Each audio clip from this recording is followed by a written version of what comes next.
Hablemos de las consecuencias puramente económicas de las reformas radicales.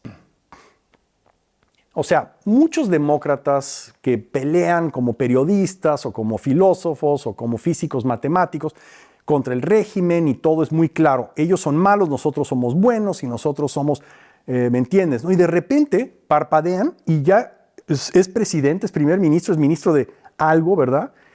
Y no saben qué hacer, tienen miedo, están confundidos y piensan que la cosa económica no la van a entender y mejor dejársela a los expertos. Eso ya lo hablamos antes, ¿no? Mejor se la dejamos a este Klaus que llegó al foro cívico así sin que fuera prácticamente invitado, se autoinvitó y dijo yo soy un economista y Havel dijo qué bien, te damos el portafolio económico. Error que le costó carísimo no solo a Havel y a sus aliados, sino al país entero, ¿verdad? Una persona que lucha por liberar a su país y que lo libera necesita también entender conceptos básicos de economía y no son difíciles. Quiero decirles con todo énfasis, no necesitan un doctorado de MIT o de Harvard para entender una economía, no la necesitan. Lo único que necesitan tener es una filosofía. Todo empieza con una filosofía. El reformador más exitoso de Europa del Este en términos económicos que creó el tigre báltico con tasas de crecimiento a lo Taiwán, a lo Corea del Sur, a lo Singapur, fue Marx Darr a sus 32 años.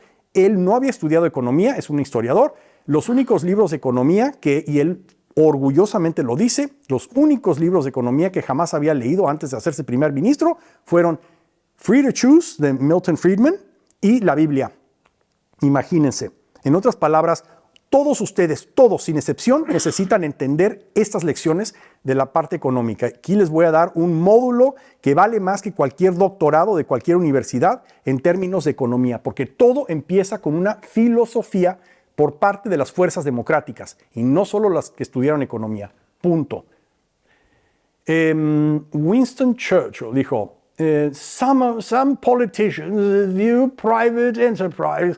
Algunos políticos ven a la empresa privada como un tigre depredador que hay que matar, ¿no? Pobre tigre. Otros la ven como una vaca que hay que ordeñar. De hecho, la mayoría de los políticos ven a la economía, a los emprendedores, al sector privado como una vaca que hay que ordeñar. Pocos la vemos, dijo, pocos la vemos como el caballo robusto que jala la carreta. Churchill se consideraba uno de esos pocos políticos que ven al sector privado, al emprendedurismo, al capitalismo, díganle como quieran, pero el hecho de que un emprendedor es premiado en un país. Y sí, tienen que competir y 10 intentos, los primeros van a fallar, según algunos estudios de Harvard Business School. Resulta que los primeros 10 intentos de cualquier emprendedor fracasan y al 10º, al 11º le atinan y ya se hacen un Steve Jobs. Pero cada emprendedor pasó por muchas tragedias y muchos sinsabores para alcanzar esa meta segura de convertirse en un gran, ¿me entienden, no? Entonces Churchill era un político, uno de los pocos que entienden que el verdadero valor de un gobierno es alentar, es permitir, es quitarse de estorbar, pero crear las condiciones para que el sector privado, ya sea doméstico o extranjero, o ambos, actuando en conjunto, puedan crear valor, empleos, crecimiento, prosperidad, capital, etc. Y por eso las economías que creen en esta filosofía se han disparado, aunque los que las implementaron no entendían nada de economía cuando estaban en oposición. Recuerden eso. Lo único que necesitan es la filosofía de Winston Churchill. Pocos vemos la empresa privada como el caballo robusto que jala la carreta. ¿Cuál es la meta de una política económica? Sacar gente de la pobreza. Recuerda que esto debe de ser siempre el guión. Sacar gente de la pobreza con crecimiento económico y no con redistribución de la riqueza. Porque un socialista dice, no, pero ¿cómo? Crecimiento no, porque todo se lo van a llevar los ricos. No. El liberal clásico cree que hay una relación simbiótica entre los ricos y los pobres en una economía propiamente liberal. O sea, donde los ricos tienen que competir y no nacer en privilegio, pero hacerse, como en Estados Unidos, la gran mayoría de los ricos americanos, después de muchos fracasos, salieron de la nada. Jeff Bezos, por ejemplo, el fundador de Amazon, nació en Albuquerque, Nuevo México, a una familia totalmente pobre. El papá abandonó a la mamá se volvió a casar con un cubano, por eso el apellido Bezos, ¿verdad? Y gracias a eso, Bezos, que fue un niño muy inteligente, y fundó Amazon y consiguió capital de varias fuentes y lanzó la compañía más valiosa de Estados Unidos y del mundo por un tiempo. Igual, ¿me entiendes, no? En una economía así, la gente rica y la gente pobre son aliados en salir a sacar de la pobreza y meterlos a la clase media, a la gente pobre. Entonces, sacar gente de la pobreza, ¿con qué herramientas? Con el caballo robusto del que hablaba Winston Churchill. Esto para un liberal clásico, eso no debe de suceder. Eso sucede cuando la política económica está mal diseñada a propósito por la clase política que se está beneficiando, ¿verdad? De la ¿cómo se llama? De la distorsión institucional, de la política económica, política comercial, las leyes, para beneficiarse a ellos, a sus monopolios, a sus privilegios. La pobreza, en teoría, no debería de existir. ¿Me entiendes? Para un liberal clásico no debería de existir. Entonces, ¿qué pasa cuando un liberal clásico inventa la famosa terapia de choque? Y obviamente estoy hablando de Leszek Balcerowicz. Leszek Balcerowicz, el gran profesor, gran amigo, por cierto, fue el ministro de Finanzas de Polonia en el primer gobierno de Mazowiecki del que hablamos, y él fue el que diseñó, junto con un economista de Harvard llamado Jeffrey Sachs, de que aprendió, por cierto, en Bolivia, aprendió que las cosas se deben de cambiar todas y de golpe lo más rápido posible, no la secuenciación, que es como los economistas antes pensaban. Si tú vas a reformar una economía totalmente jodida, empieza poco a poco, gradualmente, empieza con esto, y después si hay éxito, sigue con esto, si hay otro éxito, sigue con esto. Y después Jeffrey Sachs en Bolivia se dio cuenta que no, eso no funcionaba, lo tienes que hacer todo a la vez. Y Bolivia tuvo una tasa de crecimiento del 7% neto.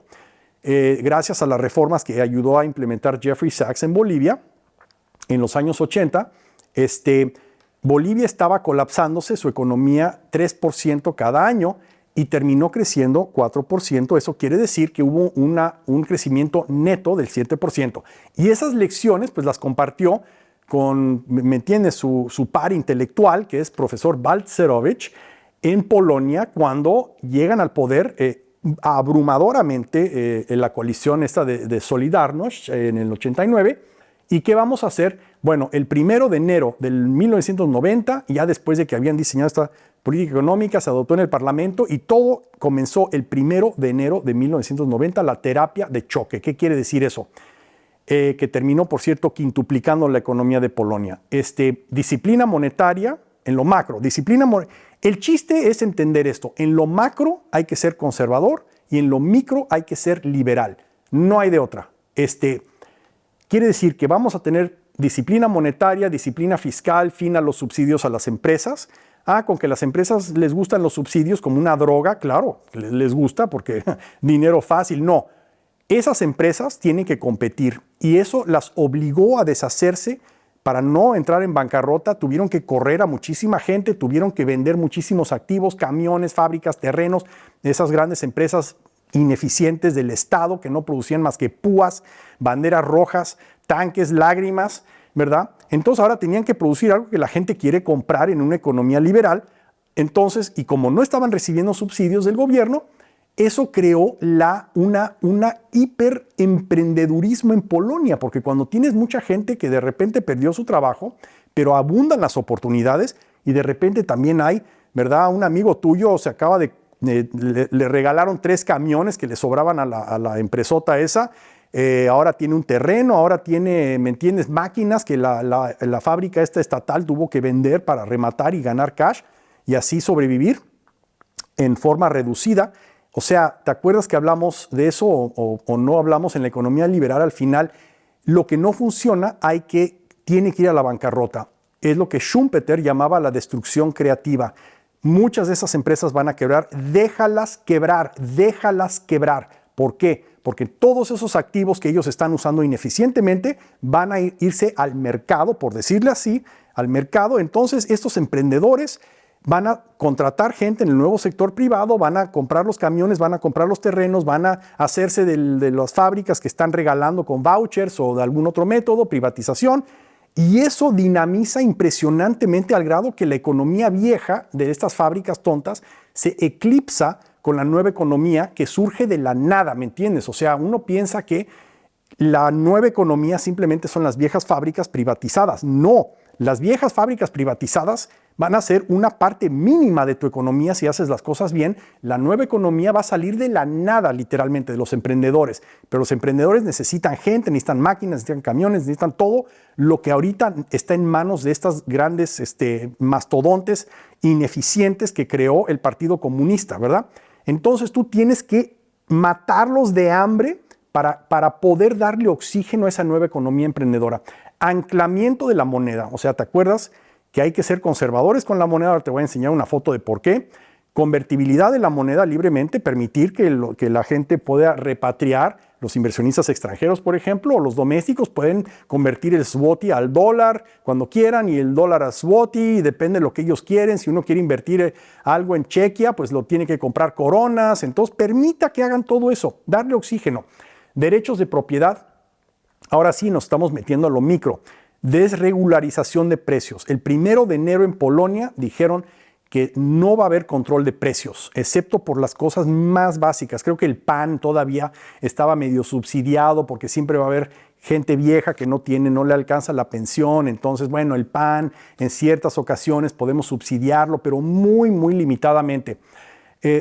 Desregulación de precios, porque eso añade un incentivo para esos emprendedores. Vender al precio, al máximo precio que puede aguantar el mercado, pero si están compitiendo con otros, entonces ese precio va a ser competitivo. Yo nunca me dejó de sorprender, por ejemplo, cuando yo estaba en Moscú, y eso que Moscú o Rusia, mucho más pobre que Chequia, en los 90s, y no podías pagar en un restaurante, no podías encontrar comida por menos de $100 en un restaurante, ¿verdad? Y dijo, bueno, los rusos con un salario pésimo, ¿cómo pueden con esto? Y en Chequia, yo vine a Chequia en el 92 por primera vez, a Checoslovaquia y después a Chequia, yo podía comer como un rey, pato, cervezas, zeli, platillos grandes y en un hóspora y pagar el equivalente a $3. ¿Me entiendes? Adivina por qué. En Chequia era así y en Moscú no. $100 en Moscú, $3 en Chequia. Por la libre competición. Ese es uno. Otro. Porque como nunca se reformó la KGB en Rusia, la KGB inmediatamente se convirtió en las mafias que estrangulaban cada proceso de la cadena de valor. En otras palabras, al granjero, al que recogía los granos en la granja, al que los llevaba a los restaurantes, al que los producía en algo para comer y el mesero que la servía y el pobre dueño que tenía que manejar todo esto.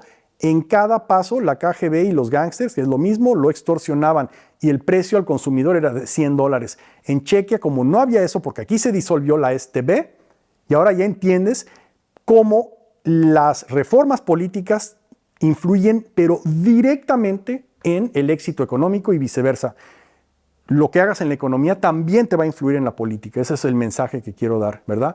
Y ese ejemplo no puede ser mejor. En Chequia yo pagaba $3 por una comilona, pero no puede ser correcto esto. Viniendo de Rusia, donde yo apenas podía comer, porque te servían y $100 y esto como en un ruso promedio en los restaurantes había puros gángsters.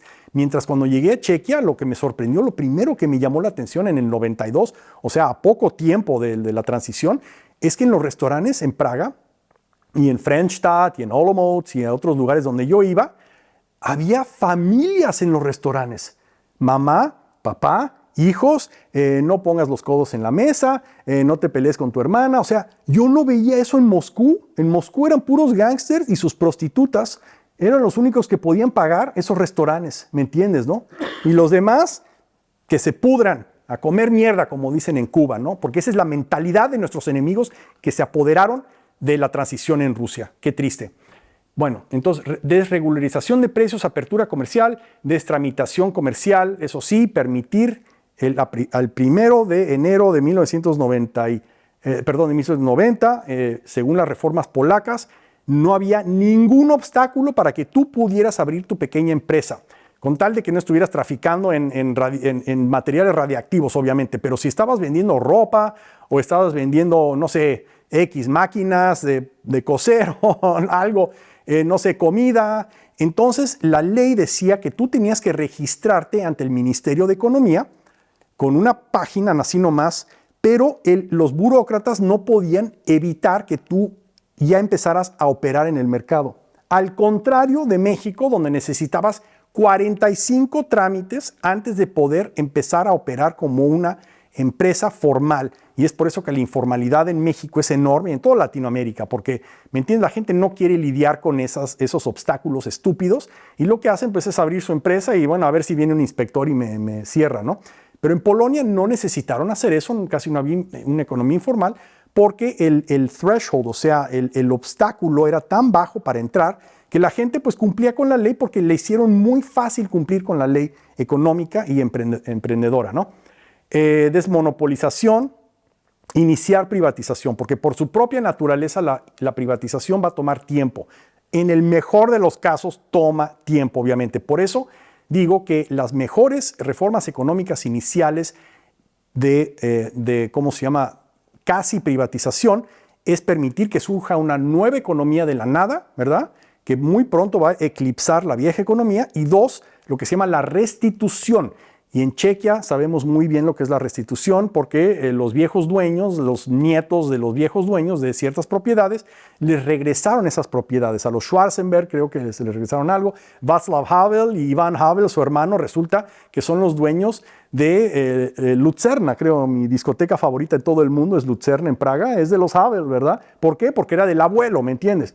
Entonces la restitución, como dijo Filip Dimitrov en Bulgaria, añade oxígeno pero instantáneo a una economía. Cuando dices, bueno, todo lo que se le confiscó el Partido Comunista y sus burocracias a tu abuelo, te lo voy a regresar a ti. Nada más tráeme el título, ¿verdad? Y ya es tuyo.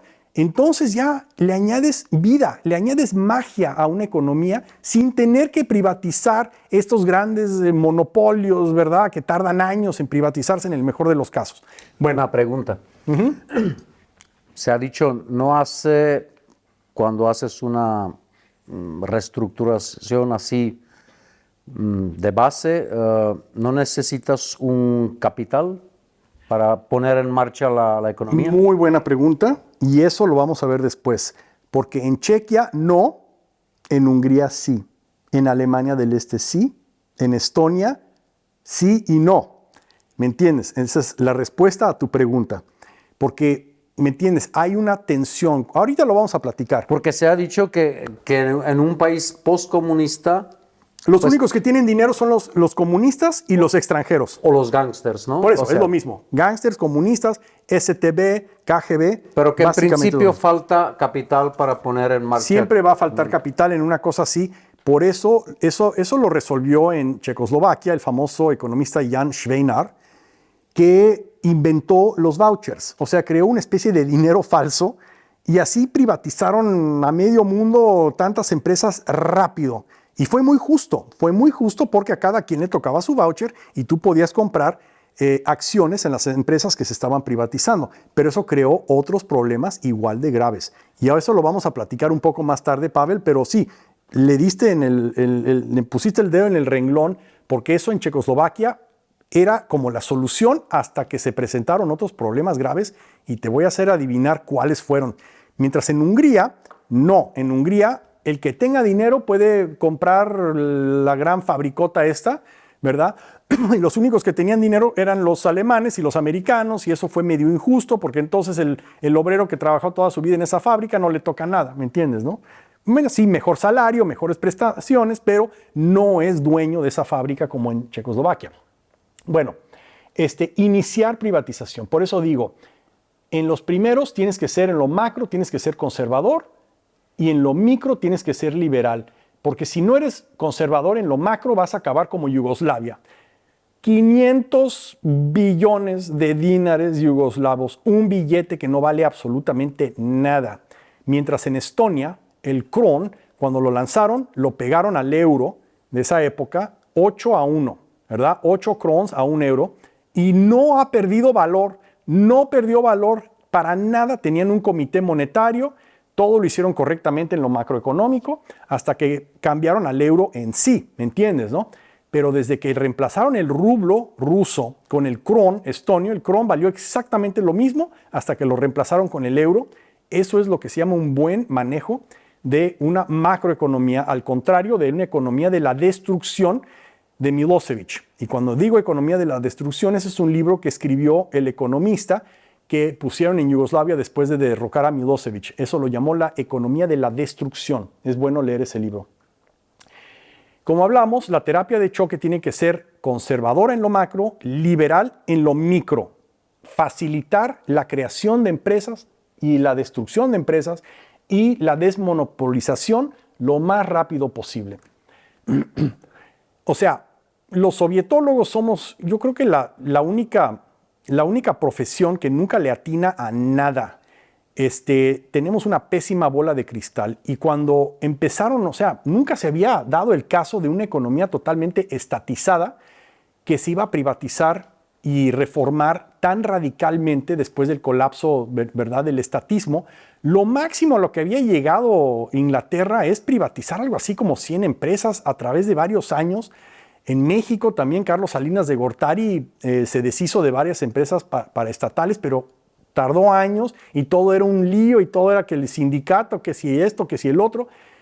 Y aquí tienes una bola de países que nadie esperaba que se iban a colapsar tan pacíficamente la dictadura comunista. ¿Cómo le haces para pasar estas reformas tan rápido? ¿Y cuál debe ser la estrategia de reformar? Entonces ahí es donde surgieron dos escuelas. Una, terapia de choque de Balcerovich y Jeffrey Sachs, y la otra, los gradualistas, que decían, bueno, sí, tienen razón, es más eficiente una terapia de choque, pero la economía va a tener una recesión mucho más fuerte, pero una recuperación más fuerte también. Entonces, para el año X, ¿verdad? Para el año 7, por ejemplo, ya la economía va a recuperar lo que era en el último año del comunismo. Pero la gente va a sufrir y si hay una elección en el Inter, los políticos todos van a perder. Y es por eso que regresamos al político kamikaze, los que decían yo voy a hacer lo correcto aunque me cueste la próxima elección. Pero los gradualistas hablaban de que, bueno, en el escenario 2 vamos a hacer las cosas más pausadas, más graduales, el colapso de la economía y el masivo desempleo y cerrazón de fabricotas ineficientes. Sí, muy bien, pero va a ser más lento, pero la recuperación va a ser también más raquítica, más débil y posiblemente para el año 9 ya alcancemos el punto donde partimos. Esto era pura teoría, la verdad nadie sabía nada, pero esto tiene perfecta lógica para los economistas, ¿verdad? Que habían visto otros casos de una fracción de lo que tenían que ser esos reformadores. Y adivina qué, como siempre, estaban equivocados, como siempre.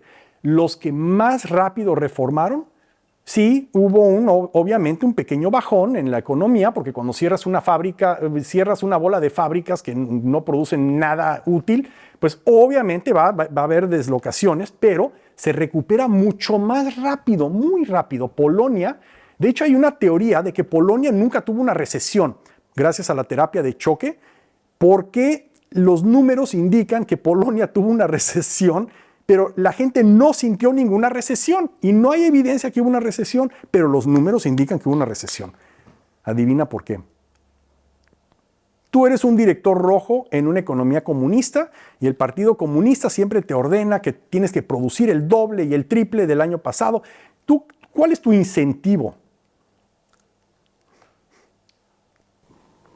Falsificar, muy bien. Falsear. High five. Falsificar los números. Decir, sí, produje el doble, claro, miren, aquí está el doble de tractores, el doble de mayonesa, el doble de no sé qué. Entonces, pues en los libros aparece más de lo que hay. Pero ¿cuál es tu incentivo si de repente eres el dueño de una fábrica en una economía normal, sana, ¿verdad? Y es tu fábrica. También falsificar, pero para abajo, en otras palabras, no, yo gané esto, porque así pagas los impuestos de lo menor y no te metes en problemas. Entonces, esas dos fuerzas chocaron y por eso parece que Polonia entró en una recesión con la terapia de choque, pero nadie sintió la recesión Y es por eso, porque las cifras del comunismo venían infladas y las cifras del capitalismo, por decirlo así, venían también desinfladas, ¿no? Y eso provocó que parezca, pero no fue así. Polonia, Estonia, Hungría les fue muy bien, salieron del marasmo comunista sin una mayor recesión. Los que escucharon a las gradualistas, ¿verdad? Y dijeron, no, hay que hacerlo cuidadosamente porque además hay más oportunidades para los políticos corruptos en un gradualismo que en una terapia de choque, por varias razones. O sea, Iliescu, por no ir más lejos, en Rumania, en Rusia, Yeltsin, en Azerbaiyán, obviamente, en Ucrania, en Moldova, el país más jodido y pobre de Europa y más corrupto, lo hicieron gradual y no fue sino hasta el 2000 cuando se dejaron de colapsar estas economías. En los 90s, prácticamente el 40% o la mitad, el 60% de esas economías se desvanecieron por ese dichoso gradualismo. Así que el gradualismo dichoso, si algún latinoamericano que ve esta presentación lo hace en su país, francamente después no me venga a chillar. Hablemos de impuestos también, porque siempre son interesantes, ¿no? También Churchill puso la pauta, un gran filósofo, se ganó el Premio Nobel de Literatura, por cierto. For a nation to try to tax itself into prosperity is like a man standing in a bucket and trying to lift himself up by the handle. O sea, en otras palabras, tratar de usar impuestos para la prosperidad, o sea, llegar a la prosperidad tratando de desangrar al sector productivo es como pararte en una cubeta y pretender que al alzar la cubeta vas a flotar de alguna forma, ¿no? Imposible. Entonces Churchill ahí como siempre usa las metáforas muy bien. ¿Qué notas de esto, Pavel? Aquí es un estudio del Mercatus Center y aquí está la tasa de impuestos reales en varios países. Aquí está Estados Unidos, Japón, Argentina, Reino Unido, Rusia, Turquía, Alemania, Australia, México. En el 2003 y en el 2012, ¿qué notas?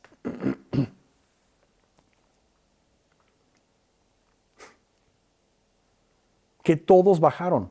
O sea, ya aún los políticos más cínicos han notado que si bajas los impuestos, creas más riqueza y creas mejores inversiones y tal. El único país que no había bajado los impuestos fue Estados Unidos, no había bajado sus impuestos hasta que llegó Trump y los bajó al 21% de la tasa corporativa, ¿verdad? Pero los demás países se dieron cuenta, lo que dijo Churchill, no puedes garantizar la prosperidad subiendo los impuestos, manteniendo los impuestos altos. Es imposible. Grecia, pues, ¿verdad? Tuvo que aprender eso de la forma dura. Por poco colapsa al euro Grecia, interesantemente, ¿no? Entonces, Grecia, el problema es que los impuestos los mantuvo a cierto nivel, pero estaba todavía adicta a sus burocracias hipertrofiadas, Grecia. Nunca reformó el Estado y por eso solucionó el problema. No podía imprimir dracmas porque ya era del euro, no podía subir los impuestos, pero lo que hizo fue endeudarse y más deuda y más deuda y más deuda por no reformar el Estado. Y ve lo que pasó con Grecia. ¿Te acuerdas cuando pegó la pared todo eso? Por poco colapsan al euro, pero los bonos griegos subieron el diferencial entre Grecia y el bono alemán era mínima, porque todo el mundo se creyó que Grecia no tenía los déficits. Le mintieron a la Unión Europea, básicamente, al Banco Central Europeo, hasta que se descubrió que era todo un fraude. ¿Me entiendes? Esto es lo que causa este apetito feroz de crecer el gobierno y pensar que el gobierno y la burocracia suman, ¿me entiendes? Son una garantía de oxígeno, de prosperidad, de verdad, esta visión. ¿Y por qué Grecia es así? Porque tenían un partido socialista llamado el PASOK, que tenía un primer ministro llamado Papandreou, que él estaba convencido de que cuanto más imprimía dinero y más se endeudaba y más burócratas contrataba y más crecía el Estado y más jodía a la industria, desindustrializó a Grecia, por cierto, más prosperidad para la gente, el trabajador. O sea, todo empieza con una filosofía, damas y caballeros, es lo que les estoy diciendo. Y los famosos los pigs también pensaban igual. ¿Cuáles son los pigs, los puercos? P por Portugal, I por Italia, G por Grecia, S por España. Pigs. Los pigs, Italia y Irlanda también tenían, o sea, Irlanda casi no tenía deuda, pero tenía un sistema bancario, bueno, larga historia, que estaba totalmente fuera de control por varias razones y causó una recesión masiva en estos países cuando pegó ¿cómo se llama? En el 2008, la recesión en Estados Unidos se contagió Y la recuperación de esa recesión, esa es otra cosa que hay que enfatizar. Cuando estás cargado de deuda y estás cargado de burocracia y no tienes más límite para endeudarte más, y hay una recesión, no vas a rebotar de esa recesión. Esto aplica tanto a países como a empresas, por cierto, porque las empresas que están totalmente endeudadas, porque pensaron que con deuda iban a crear nuevos productos y no funcionaron y tienen esa deuda, una vez que viene una recesión, esa empresa quiebra por lo general porque no puede pagar los intereses. Por eso siempre tiene que haber un límite a esa deuda. Los países que menos estaban endeudados per cápita, o más bien como porcentaje de su economía, son los que rebotaron de ciertas recesiones mucho más rápido. Aquí estamos viendo cómo en Grecia los impuestos además ni siquiera los pagan. Hay una economía subterránea igual que en Italia, mientras cuando los impuestos son justos y la gente ve a los impuestos como bajos y justos, entonces la gente paga los impuestos sin que tú les tengas que torcer el brazo y andar arrestándolos y persiguiéndolos en las Islas Caimán y eso, ¿no? Pero en Grecia es prácticamente imposible porque los griegos, los empresarios griegos y la gente normal, la clase media, ve a sus políticos como una clase depredadora y lo primero que hace es sacar su dinero del país y no los culpo, francamente. Entonces, pues, ¿quieres ser más como Grecia o quieres ser más como Estados Unidos o como el Reino Unido, ¿no? Esa es tu visión de país. Y este amigo la resolvió muy fácilmente. ¿Te acuerdas de Martin Butora, que afortunadamente se hizo gran consejero de Dzurinda en Eslovaquia y cuando decidieron reinventar a Eslovaquia, por cierto, ¿quién es este otro? Michnik, nuestro queridísimo amigo Michnik. Yo conocí a mi esposa gracias a Michnik, por cierto, una larga y bonita historia, gracias a su periódico que él fundó llamado Gazeta Wyborcza, que es el principal periódico de Polonia. Gazeta Wyborcza. En otra ocasión hablamos de cómo conocí a Hanna, pero fue gracias a Michnik. Pero bueno, aquí estamos con Martin Butora en Svatejo Ane, donde tienen el Foro 2000. ¿Qué hicieron Dzurinda y compañía en Eslovaquia? Cortaron los impuestos de una forma dramática, quitaron al gobierno, o sea, redujeron, mataron de hambre al gobierno, que esa es la meta, por cierto. Era una de las economías que más bajaron los impuestos y más la hicieron dinámica. Se parecían más a Estonia, ¿verdad? E Irlanda, que hizo lo mismo, que a la vieja Europa, con altos impuestos y altas distribuciones y transferencias. Gasto gubernamental como porcentaje del PIB en Eslovaquia, o sea, desde que perdió Mečiar en el 98 y entró la coalición de Dzurinda, ve cómo, o sea, era como Francia, así de enferma era Eslovaquia, que más de la mitad del gasto era del gobierno. ¡Qué asco!, ¿no? Y agarraron el machete, el estilo Javier Milei, a la motosierra y ve, ya para el 2007, o sea, casi 10 años después de tomar el poder, estaba en un mucho más sano 35%. ¿Y cuál es el resultado? Porque el resultado se tiene que ver, o sea, esto no es por razones así nomás ociosas, académicas, no. ¿Cuál es el resultado en Eslovaquia? No sé si has ido a Eslovaquia últimamente, pero yo sí he ido. ¿Y qué es lo primero que ves en Eslovaquia, aparte de esas bellísimas montañas, los Tatry? O sea, vas a Eslovaquia y ves esas montañas que se te antojan, pero ves una cantidad de trenes y camiones, con autos nuevecitos, todos yendo hacia occidente.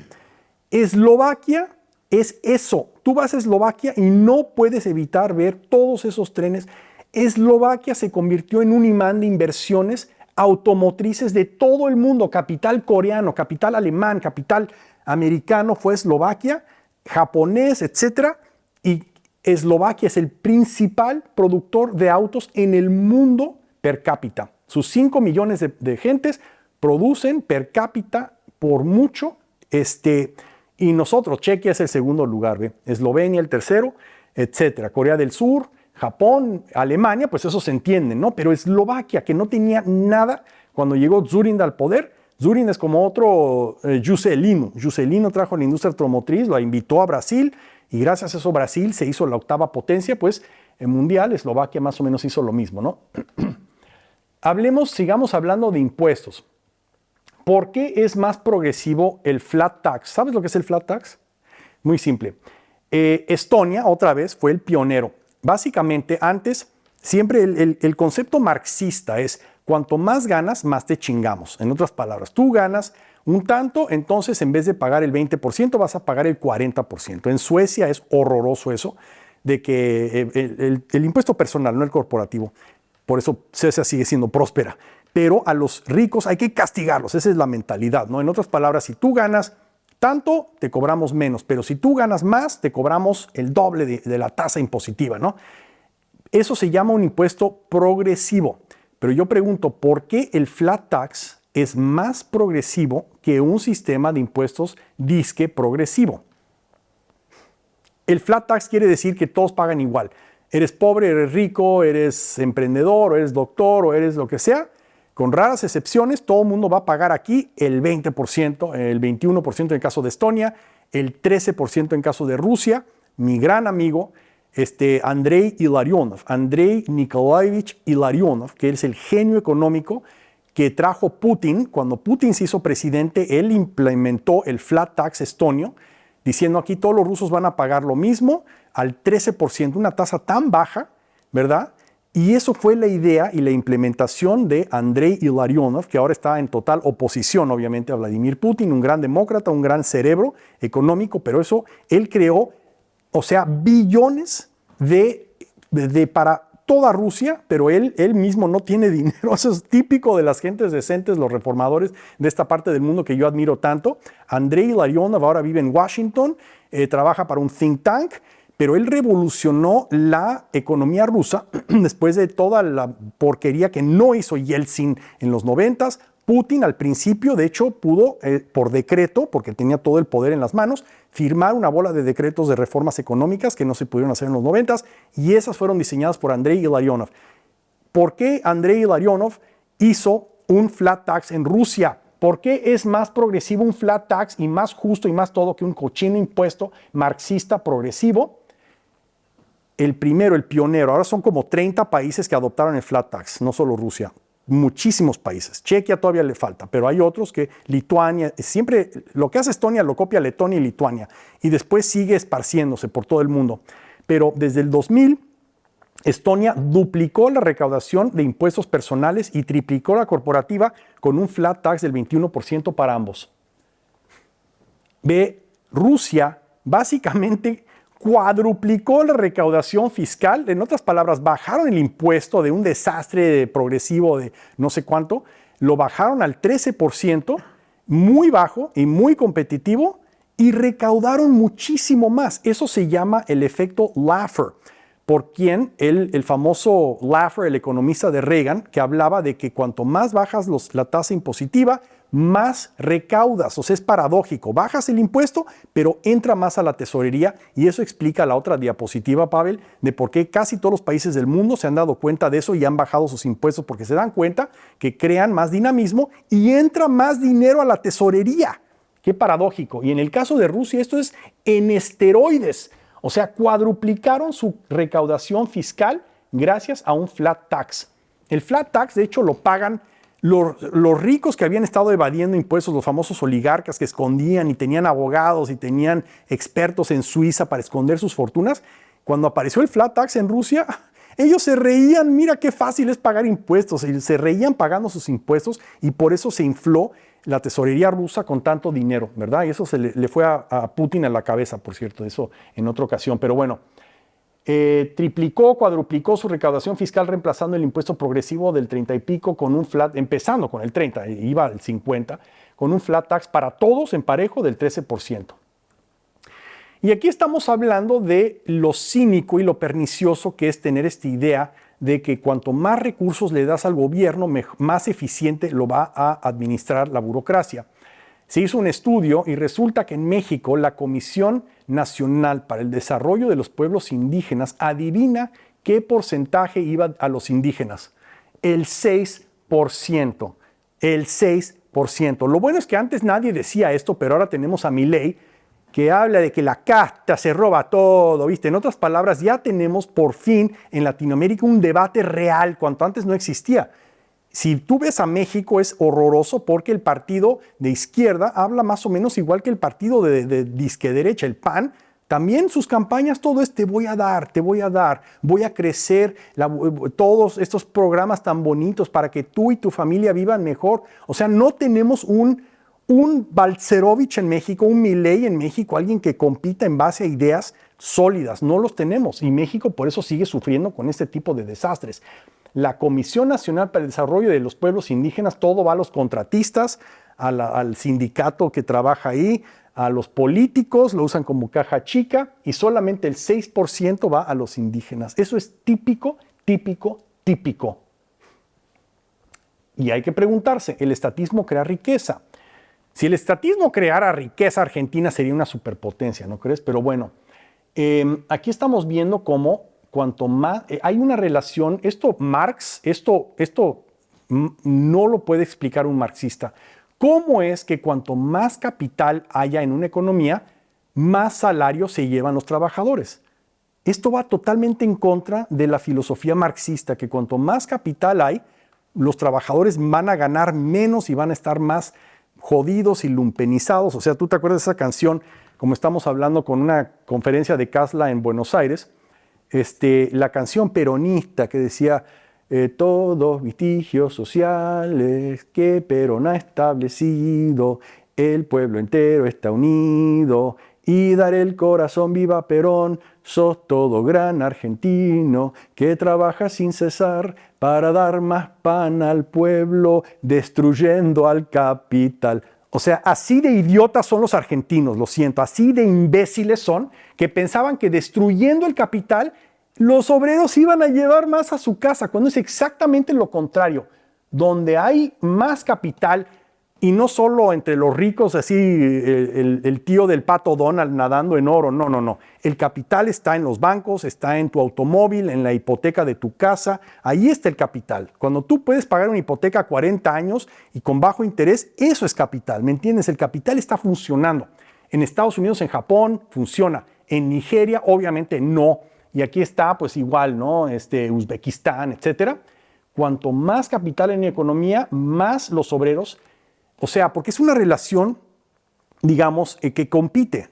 Tienes capital, tienes obreros, pero cuanto menos capital hay en la economía, los obreros se hacen más baratos, que es interesante, ¿no? Cuanto más capital hay en la economía, persigues a un mercado, ¿me entiendes?, más competido. Tú tienes que ofrecerle más a los obreros para poder hacer trabajo para ti, no para otro emprendedor que también viene con capital. Para mí es perfectamente lógico, pero un marxista esto literalmente, bueno, pretenden no entenderlo. La lumpenización, tú le quitas el capital a una economía y los marxistas siempre es lo que hablan. Vamos a llegar y vamos a quitarle el capital a los bancos, porque siempre empiezan con los bancos, los cabrones, y así pues los obreros se llevan menos a su casa, ¿no? Y si no me crees, ve, porque, no sé, en la medicina, en la genética, en la psicología, siempre hay lo que se llaman estudios de gemelos idénticos, ¿no? O sea, y es muy práctico, si lo piensas, estudiar a gemelos que fueron separados de niños y después tú tienes que ver, ¿me entiendes, no? Dos diferentes, crecieron con diferentes familias, comiendo cosas diferentes, dieta, no sé, escuelas diferentes. Entonces tienes que ver cuánto se hereda y cuánto viene del ambiente. O sea, el debate de siempre dentro de la medicina, de la psicología, de todo, cuánto influye la genética y cuánto influye el ambiente en el que creciste, ¿no? ¿Por qué no podemos hacer estudios de gemelos también para estos países? Y veamos dos pares de gemelos para ver cómo les fue por separado, ¿no? Estados Unidos y Canadá, dos gemelos, los dos hijas del Reino Unido, ¿no? Canadá nunca se independizó hasta el 1960 y pico, creo. Estados Unidos en 1776, eso sí, pero ven la política económica divergente. A Canadá, país socialista, le encantaba gastar al gobierno, le encantaba confiscar con altos impuestos. Canadá siempre fue famosa por eso. Los impuestos mucho más altos, eso sí, pero como siempre dijo Fidel Castro, pero yo cuido a mis enfermos, como si en Estados Unidos estuvieran muriendo los enfermos en las calles o algo así. Entonces Canadá siempre tenía esta retórica, ¿me entiendes? Sí, yo gasto más, pero por lo menos la gente en Canadá vive mejor. Ok. Ve la cantidad de impuestos que les cobraron a los pobres canadienses en el 91, etcétera. Y aunque ya después se fue homologando más y más y más con Estados Unidos, ¿no? Tasas de empleo. Estados Unidos siempre ha sido una economía mucho más dinámica que Canadá, que su gemelo, ¿verdad? A pesar de que Canadá, por cierto, esto poca gente lo sabe o lo habla, Canadá tiene algo así como 8 veces más ingresos de recursos naturales per cápita que Estados Unidos. Es un país enorme, con muy poca población, una décima parte de la población de Estados Unidos, y tantos recursos naturales que Canadá tiene muchos más recursos naturales per cápita que Estados Unidos. Y eso hay que desinflar la idea de que los recursos naturales es lo que determina la riqueza de un país. Olvídalo, ¿me entiendes, no?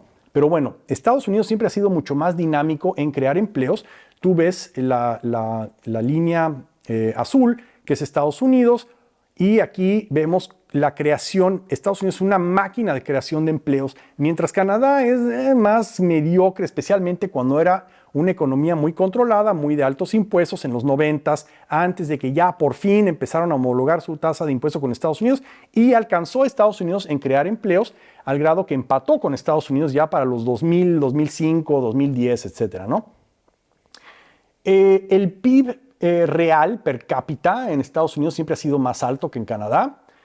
¿Me entiendes, no? Los han crecido a un ritmo parecido porque la economía de Canadá está súper integrada a Estados Unidos, pero Estados Unidos, te digo, es el campeón en per cápita, mucho más que Canadá. Y aquí vemos cómo Canadá empezó a homologar, como dijimos antes. Estados Unidos ha tenido pues un impuesto de, creo que el 24%, una cosa así, hasta que Trump lo bajó al 21%. Pero eso fue ya después del 2015, esto nada más llega al 2015.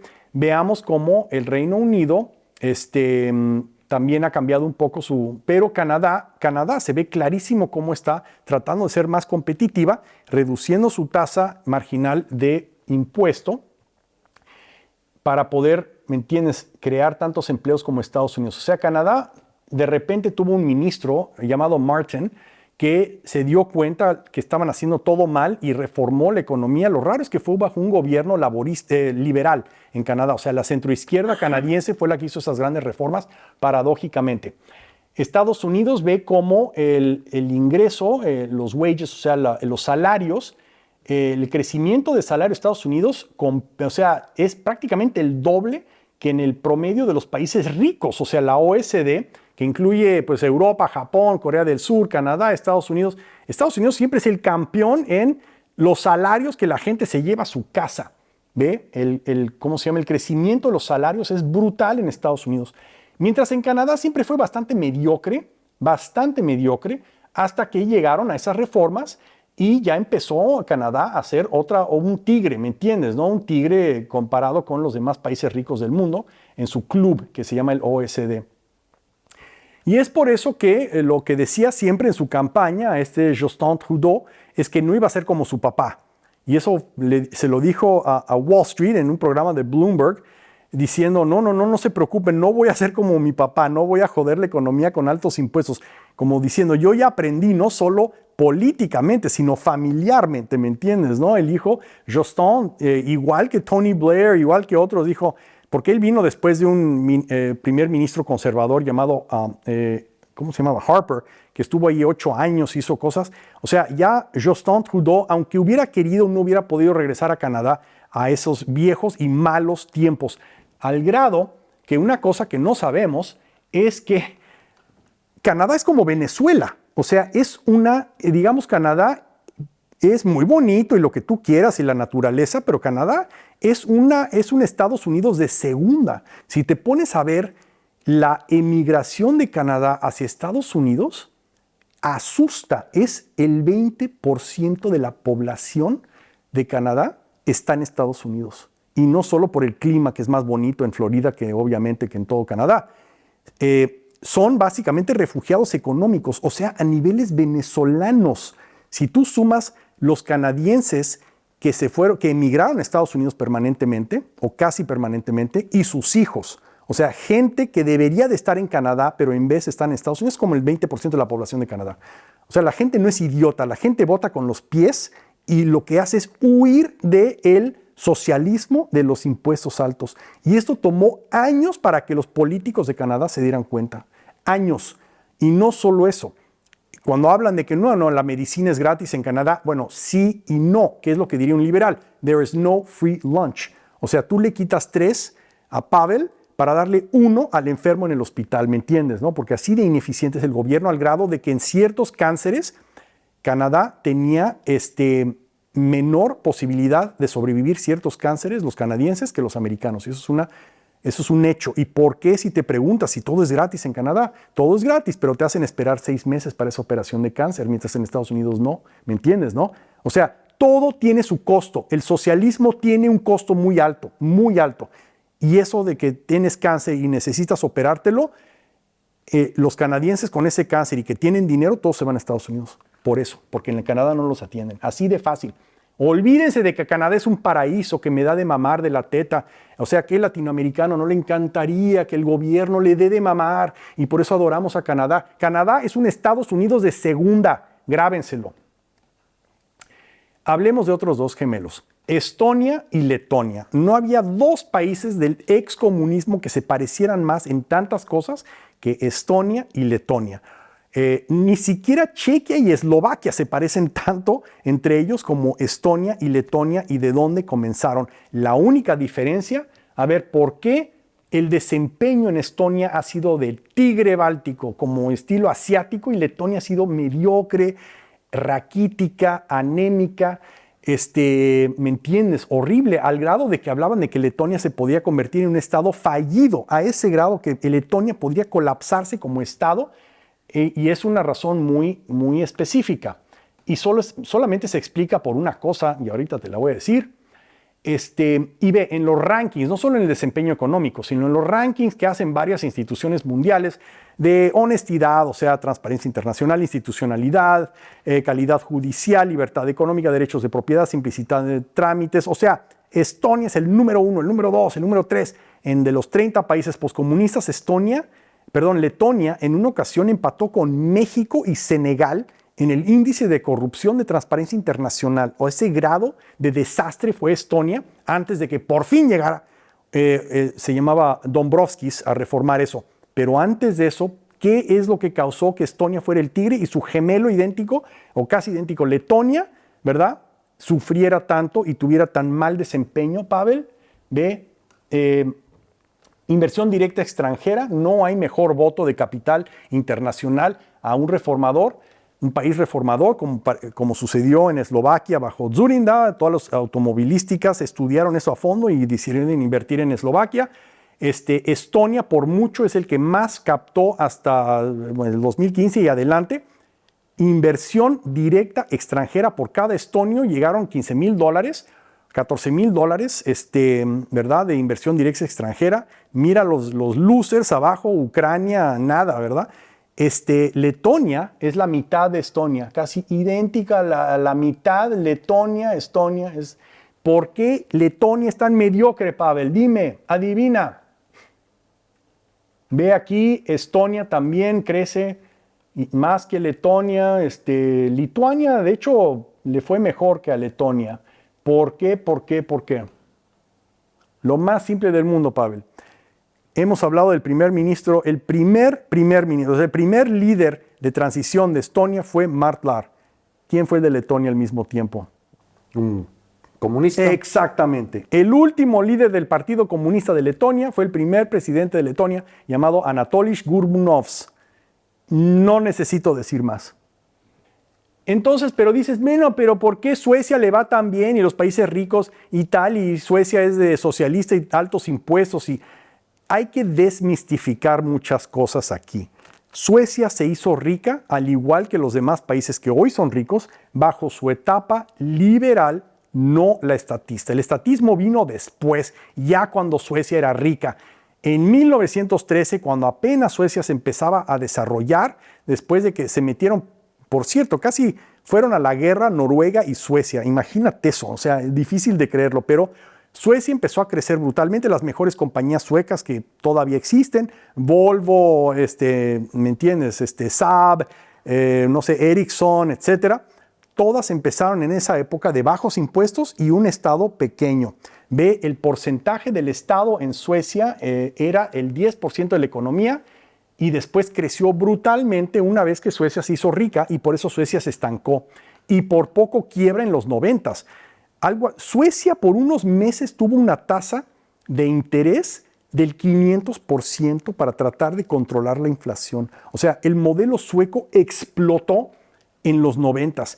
Y es por eso que cuando se hizo primer ministro, Carl Bildt, que ya lo conocimos en otra encarnación, aquí ayudando a los demócratas y volando a ver a Mart Laar, y lo tomó de la mano y dijo: hermano, yo te voy a presentar a los grandotes del mundo, ¿verdad? Tú eres mi hermano chiquito y tú vas aquí a conocer gracias a mí, etcétera.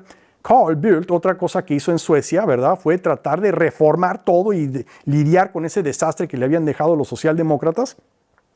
Y lo primero que le decía a los reformadores del poscomunismo, especialmente los nórdicos, les dijo: Suecia es un brillante modelo para ustedes, sepan lo que no deben de hacer. Él mismo hablaba así de su propio país. ¿Y qué de los BRICS? Porque siempre, bueno, ahora ya no, afortunadamente, pero hace 10 años, 5 años, donde yo estaba dando esta plática, ¿verdad? Todo el mundo decía: no, pero los BRICS es lo más chingón y los BRICS van a arrasar con Estados Unidos y con todas las economías del mundo, porque Rusia, China, Brasil, ¿me entiendes? Esos chingonzotes, no. Nunca falta el idiota, ¿verdad? Entonces la gente piensa que estos son los creadores de la prosperidad y la chingonería de los BRICS. Tú te acuerdas de Nehru. Nehru fue un estadista y estatista al mismo tiempo. La India no creció en décadas y no sacó a nadie de la pobreza gracias a la política económica autárquica de Nehru. Creo que bien intencionada, pero totalmente ineficiente. De hecho, la llamaban la tasa de crecimiento hindú, que no tenía nada que ver con el hinduismo y todo que ver con el socialismo de Nehru. Todo el mundo piensa que la India hoy es próspera gracias a él. Piensan que Rusia es próspera gracias a Putin. Piensan que Brasil es lo más wow gracias a Lula, y que China va a arrasar con el mundo gracias a este autoritario llamado Xi Jinping. Pero déjame decirte la realidad. De hecho, cuando yo escribí este artículo en 1988, imagínate, yo hablaba que China iba a ser el próximo Japón. Pero fue mucho más acertado eso de lo que yo me imaginé, tanto para bien como para mal, ¿me entiendes, no? Porque China ha seguido más o menos la trayectoria de Japón, pero con una gran diferencia que ahorita te voy a decir. Y aquí yo estoy viendo al gobernador de la provincia de Hubei en Beijing. Nos estamos teniendo una reunión con el gobernador de la provincia de Hubei. ¿Cuál es la ciudad más famosa de Hubei? Wuhan, de donde salió el virus, por cierto, de su provincia. Pero bueno, cuando dije China, el próximo Japón, o sea, Japón tuvo un súper desarrollo ya desde antes de la Segunda Guerra Mundial, pero especialmente después de la Segunda Guerra Mundial. Estados Unidos reescribió la constitución japonesa y Japón, ¿verdad?, pues empezó a crecer de una forma brutal, porque Estados Unidos le abrió sus mercados a los automóviles, a una bola de importación, etcétera. Y Japón se organizó de cierta forma bajo, ¿cómo se llama?, los principios de, ¿cómo se llama el economista ese americano que fue a hablar a los trabajadores para que se organizaran mejor, etcétera? Larga historia, pero bueno, súper calidad, súper todo. China ha seguido una trayectoria más o menos parecida, pero con una base mucho menor. O sea, China estaba totalmente mal bajo el Mao Zedong. Mao Zedong lo que había hecho había sido matar a 40 millones de chinos de hambre. Eso fue su principal logro. Entre comillas, con la revolución cultural y varias otras políticas, el Great Leap Forward, o sea, el gran salto hacia adelante, ¿no? Como buen déspota. Y solamente China empezó a prosperar cuando empezaron a desmantelar el comunismo en el área económica bajo Deng Xiaoping en los años 70. Entonces ahí es donde China empezó de veras a subir, pero brutalmente subió después de los 2000 como un cohete. Pero hay que comparar a China con quién, no con Japón, porque son dos razas enteramente distintas, dos tradiciones totalmente distintas.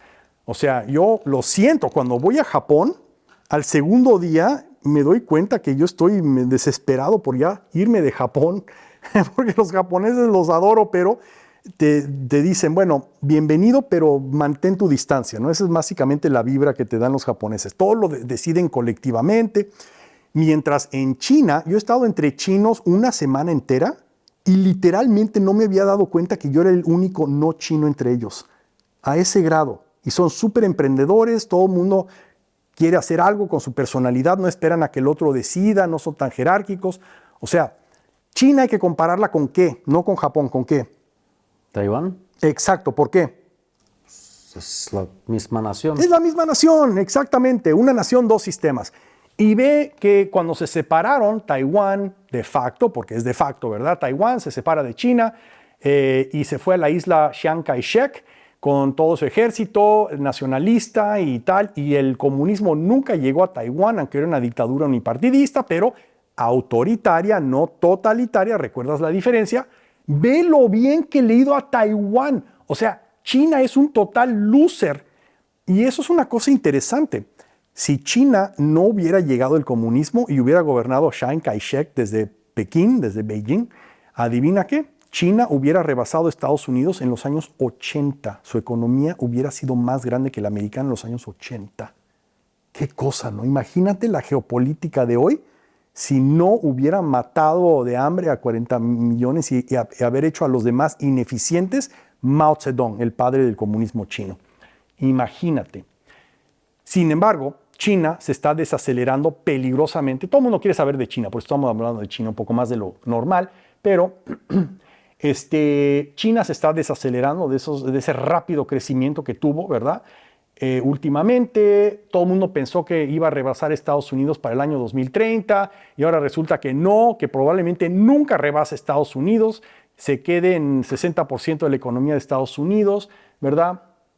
Demográficamente China es un desastre, las chinas no están teniendo hijos, pues una vez que matas a 40 millones de gentes, también la gente, y impones la política de solamente un niño por familia, ¿verdad? De repente, pues no solo eso, sino que la urbanización, la industrialización de China naturalmente reduce, igual que en Europa, igual que en todo el mundo desarrollado, la tasa de natalidad.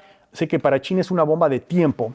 Y aquí hay una gráfica que habla si hay una guerra comercial entre China y Estados Unidos, el que más va a sufrir es China, naturalmente.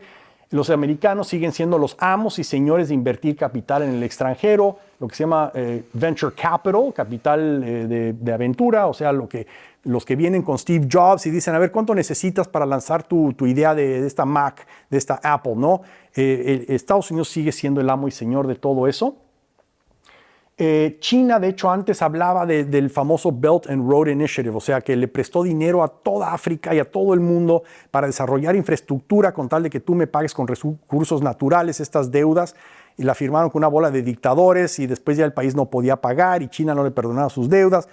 China se quemó porque se dio cuenta China que prestó demasiado dinero, una bola de regímenes irresponsables, y después el país no los puede pagar y China ha retrocedido gravemente en su famosa iniciativa de lo que se llama el Belt and Road, o sea, el cinturón y el camino, no sé cómo se llama en español, pero China iba a ser de Xi Jinping, ¿verdad? La forma en que él va a controlar el tercer mundo y proyectar una brutal influencia y tal con estos grandes capitales que había acumulado China. Y o sea, China ya no está prácticamente invirtiendo en África, y se está concentrando en Latinoamérica por razones geopolíticas, pero China ya no es la amenaza que parecía hace 5 o 7 años, parecía que iba a comerse a todo el tercer mundo, ¿no? Y aquí vemos, Pavel, cómo China se está endeudando, y si tú recuerdas lo que le pasó a Grecia con tanta deuda, ¿verdad? O sea, Estados Unidos se puede endeudar todo lo que quiere porque Estados Unidos es el único país que es el único país que puede salir de sus deudas con inflación, imprimiendo dinero, porque todas las deudas están denominadas en dólares, o casi todas del mundo. Los demás países, todos, no pueden más que exportar. En otras palabras, la única forma de salir de tus deudas es exportando. Estados Unidos puede cancelar esta deuda mañana si quiere, China no. Entonces, la deuda como porcentaje del PIB chino va creciendo brutalmente, y no solo eso, todas estas gráficas, por cierto, se las debo al Wall Street Journal. Muchas de esas son deudas escondidas, o sea, hay deuda federal en China o central, del gobierno central, hay deudas de los gobiernos locales, algunos de ellos quebrados, y que el gobierno central los tiene que subsidiar para que no quiebren. O sea, China no anda muy bien, y mucho de esto viene de deudas escondidas que han emitido varios gobiernos provinciales que básicamente la llaman otra cosa, pero es deuda. Al grado de que China ya no es el principal exportador a Estados Unidos, o más bien el socio comercial importador-exportador. China también en los viejos tiempos hablábamos de que China se iba a comer al mundo, etc. México, ahora este fenómeno se llama nearshoring o friendshoring. China se ha comportado tan mal bajo este presidente Xi Jinping que Estados Unidos le ha torcido el brazo a China al grado de que China ya no comercializa tanto con Estados Unidos. Y sin embargo, pues los países amistosos son los que se están llevando las inversiones americanas que antes hubieran ido a China, ahora van a México, ahora van a otros países amistosos tipo, no sé, Tailandia o Polonia, etcétera. O sea, lo que se llama friendshoring, offshoring, friendshoring. Offshoring era casi sinónimo con China en los años 90 y 2000, offshoring, pero ahora habla de que se están saliendo unos bloques, ¿verdad?, regionales. Friendshoring, el que más se ha beneficiado de eso es México, y México ahora es mayor socio comercial con Estados Unidos que China, y Canadá es un muy cercano tercer lugar. ¿Qué pasó en Brasil? Estamos viendo las lecciones de lo que no se debe de hacer. Llega la socialista Dilma Rousseff y después ¿cómo se llama?, el primer gobierno de Lula da Silva. ¿Y qué es lo que hace? Obviamente déficit presupuestario para pagar una bola de programas sociales que más bien son electoreros, pero pretendió que son sociales, cero fome, cero hambre, etcétera, con dinero recién impreso. ¿Qué pasa? Ese es un fenómeno muy interesante de lo que hablan los economistas liberales, que cuanto más crece el gobierno, más se encoge el sector privado. Cuanto más déficits presupuestarios tiene el gobierno, más caro es el dinero para los verdaderos emprendedores que hubieran sacado la economía del hoyo, pero no pueden porque tienen que pagar una tasa de interés en el banco por 17% porque ese capital se lo chupó el gobierno ineficiente, ¿me entiendes, no? Cuanto más crece el gobierno, más ahoga a los pobres emprendedores, más los asfixia, les quita oxígeno de crear riqueza en la economía. ¿Y cuál es el resultado? Estancamiento. Bajo Dilma había inflación y estancamiento, ¿verdad? ¿Y qué es lo que pasa? Las consecuencias es que la gente se hartó de Dilma y de hecho hubo una noticia muy interesante de una favela de Río de Janeiro donde ¿cómo se dice? Donde básicamente declararon que Dilma ya no era presidenta de Brasil a ese grado porque estaban hartos de la inflación. ¿Me entiendes, no? Rusia, el otro gran del BRIC. ¿Qué es lo que pasa con Rusia? Estas dos gráficas lo dicen todo. El precio del petróleo y el valor del rublo. Notas cómo hay una relación increíble entre los dos, ¿no? Rusia le va mal cuando el petróleo le va mal, así de fácil. La India es el fenómeno aquí más interesante para mí, ¿verdad? Porque la India ha sido una máquina de sacar gente de la pobreza. La India, que es una democracia, la democracia más grande del mundo, acaban de tener elecciones donde ahora está formando su tercer gobierno Narendra Modi, y ve brutalmente cómo desde que empezaron a desmantelar el socialismo de Nehru, gracias al Fondo Monetario Internacional, por cierto, ese es uno de los pocos logros del cochino Fondo Monetario Internacional, pero gracias a eso la India empezó a desmantelar el socialismo, los subsidios, el famoso license Raj, así lo llamaban, y ha crecido brutalmente en los últimos años y de forma sostenible. Además, la tasa de pobreza, de extrema pobreza, etcétera, en la India se ha desplomado a nada más el 10% de la población. Yo creo que ahorita es en menos que eso. Pero los verdaderos arquitectos de estos milagros del BRIC no son los dictadores y los cabrones y los machos y los no.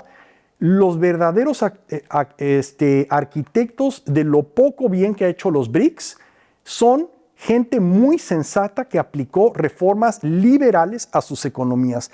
Yegor Gaidar en Rusia, te enseñé una foto con él, el primer ministro de la terapia de choque, ¿verdad?, después del colapso soviético. Deng Xiaoping, que es un liberal en lo económico, más un dictador en lo político. Eso lo vimos pues en Tiananmen, ¿verdad?, obviamente. Pero eso sí, él lo que hizo fue poner límites a cuánto tiempo podían servir los presidentes chinos hasta que este amigo Xi Jinping lo violó. Porque los que siguieron a Deng Xiaoping como presidentes de China, o líderes de China más bien, Hu Jintao y Jiang Zemin, se estuvieron limitados a 10 años cada uno. Después llegó y dijo, no, yo me voy a ser presidente de por vida, y por eso le está yendo mal a China. Este amigo se llama Manmohan Singh, que fue ministro de Finanzas y después hizo primer ministro, y fue el que presidió sobre el desmantelamiento del socialismo indio. Y tenemos a Cardoso en Brasil, que también hizo lo mismo, por lo menos estabilizó la economía, etc. Esto vino antes de Rousseff. Entonces, los pocos logros que tienen los BRICS lo hicieron las mentes liberales, curiosamente, ¿no? Eso poca gente lo entiende. Pero bueno, la tercera vía es la vía más corta al tercer mundo. Esta frase me encanta, de Margaret Thatcher. The shortest way to the third world is the third way. Hablemos de El Salvador, porque aquí se nota cómo la política influye, pero directa y grotescamente en una economía. El Salvador, después de una guerra civil, eligieron a 3 presidentes, todos emanados del partido Arena, pero que implementaron unas reformas muy radicales que hicieron que El Salvador creciera brutalmente, el 10% al año, etcétera, y la pobreza la redujeron. ¿Cómo se llama? Y el promedio del Salvador, que es un país siempre muy jodido, el promedio latinoamericano, en otras palabras, El Salvador creció más que las demás economías promedio de Latinoamérica hasta que llegó un tal presidente Saca, también de ese mismo partido Arena, pero traicionó a Arena y básicamente empezó otra vez a inflar la economía, a regalar subsidios por razones electoreras. Ve cómo se desplomó la pobreza en El Salvador, ¿cómo se llama? Hasta que llegó Saca al poder. Y aquí es algunos de los arquitectos, porque te digo, igual que en Latinoamérica, igual que en Europa del Este, Latinoamérica, obviamente tenemos héroes también. Y aquí algunos de ellos, el presidente Flores, el vicepresidente Quintanilla de El Salvador y mi buen amigo Juan José Dabub, que fue el arquitecto de estas reformas económicas que hicieron que El Salvador creciera brutalmente. Como podemos ver, El Salvador rebasó a sus vecinos, aunque nunca va a poder rebasar a Panamá o a Costa Rica, que son, pues Panamá es el Singapur de Latinoamérica, ¿no? Pero algo es algo, de empezar de una base muy baja a ser una estrella local, ¿verdad? Por lo menos comparado con Honduras y Nicaragua. ¿Cuál es la moraleja de todo esto? El socialismo es un lujo que se pueden dar los países ricos, como Suecia, y aún ellos no pudieron con el socialismo. Adoptar políticas económicas socialistas, aunque bien intencionadas, en un país pobre es ¿qué? Desastre. Y muy bien, pero ¿qué más? Pobreza, desastre. Sí, muy bien, pero es que si tú agarras un país pobre e impones políticas socialistas económicas, Es una locura. es cruel. Yo no sé otra forma de definirlo. Porque gente que pudo haber salido de la pobreza por los millones, como en China, Deng Xiaoping y sus reformas sacaron de la pobreza algo así como 600 millones de almas. ¿Me entiendes, no? Eso es un caso extremo, obviamente, ¿no? Estas reformas se pueden hacer democráticamente y sacan aún más gente de la pobreza, como fue en la India, por ejemplo. Pero si tú adoptas políticas públicas socialistas en una economía jodida, donde hay mucha gente pobre, es lo más cruel del mundo porque esa gente no va a salir de la pobreza. Lo más cruel del mundo. El socialismo es crueldad.